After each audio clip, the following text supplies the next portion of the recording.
اگر چوک میں کوئی قتل خدا نخواستہ ہو جائے، اس پہ 302 لگتی ہے، کیا ایسا ہو سکتا ہے کہ ہم یہ کہیں کہ نہیں چار دیواری کے اندر ہو جائے تو پھر ٹھیک ہے؟ نو، اگر چوک پہ قتل ہے تو چار دیواری میں قتل ہے. اور سب سے بڑا گناہ، سب سے بڑا ظلم اس کائنات میں اگر ہو سکتا ہے وہ حضور صلی اللہ علیہ وآلہ وسلم کی ختم نبوت سے انکار اور قرآن میں تحریف کی کوشش ہے. جو یہ کوشش کرے گا، یہ ایوان، یہ 25 کروڑ عوام ان ہاتھوں کو توڑ مروڑ کے پھینک دیں گے. اس سے پہلے کہ عوام نکلے اور وہ خود انصاف کرے. ہم یہ مطالبہ کرتے ہیں پرزور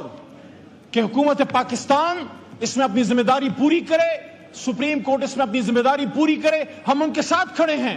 لیکن جب تک اس کا رزلٹ نہیں نکلتا اور اس پہ قوم کو اعتماد نہیں ہوتا تب تک یہ ایوان جاتا رہے گا. میری درخواست ہے کہ اس ایشو کو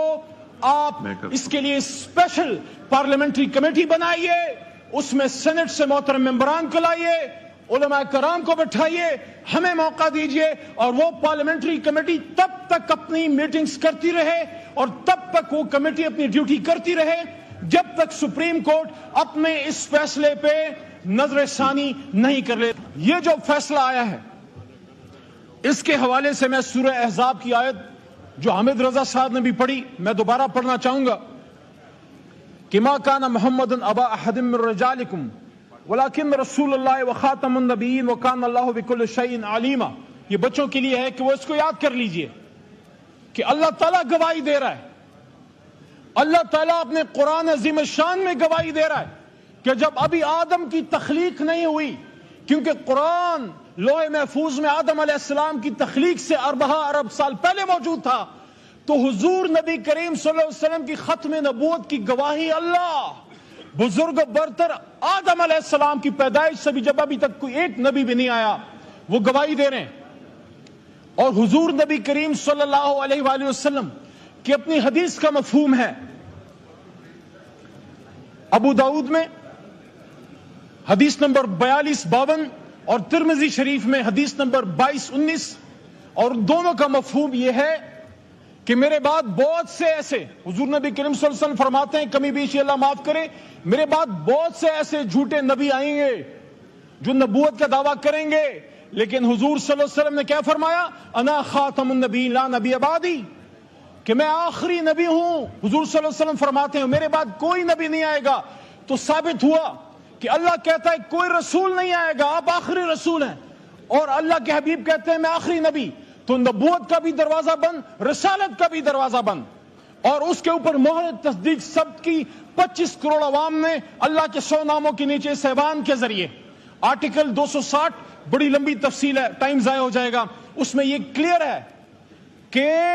جب تک آپ حضور نبی کریم صلی اللہ علیہ وسلم کی خاتم النبیین کی ختم نبوت پہ یقین نہیں رکھتے آپ مسلمان نہیں ہو سکتے. اور اب ہم نے اس کی حفاظت کرنی ہے، اور اس کے ساتھ ساتھ قرآن عظیم الشان کی بھی اللہ تعالیٰ نے خود اس کا بیڑا اٹھایا ہے. یہ کوئی بھول جائے کہ ہم ختم نبوت یا قرآن کی حفاظت کریں گے، وہ اللہ کرے گا، لیکن ہم نے اپنا کردار ادا کرنا ہے. میں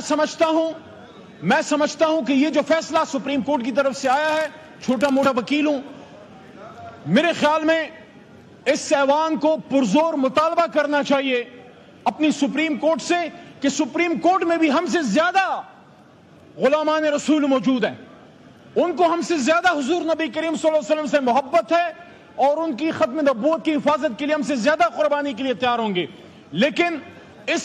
فیصلے سے ابہام پیدا ہوا ہے، اس لیے ضرورت اس امر کی ہے جناب اسپیکر صاحب کہ جس طرح میرے محترم حنیف عباسی بھائی نے بات کی ہے، اور جس طرح حامد رضا صاحبزادہ صاحب نے گفتگو فرمائی ہے، اور جس طرح لا منسٹر صاحب نے بات کی ہے، میں بھی ان تمام باتوں کو سیکنڈ کرتا ہوں. سب سے پہلی بات تو تحریک انصاف کی طرف سے یہ کہنا چاہتا ہوں، کسی بھی صورت میں ریاست کے علاوہ، حکومت کے علاوہ کسی کو سزا دینے کا حق نہیں ہے. اگر ایک شخص کسی گناہ کا مرتکب ہوتا ہے، جرم کا مرتکب ہوتا ہے، اس کو پکڑنا، اس کو سزا دینا حکومت پاکستان کا اس کی ذمہ داری ہے. لیکن اس کو اس کی ذمہ داری یاد دلانا اس ایوان کا کام ہے. اور ایک آخری بات اور، جناب اسپیکر صاحب،